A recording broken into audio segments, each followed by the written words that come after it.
गासिबो जेराव नों आरो आं दंमोन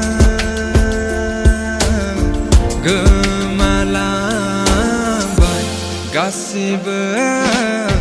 जेराव नों आरो आं दंमोन बावगार हायै गोसोआ नोंखौनो गोसोखाङो गोमारोङै सावगारि जाखांफैयो गोसोआ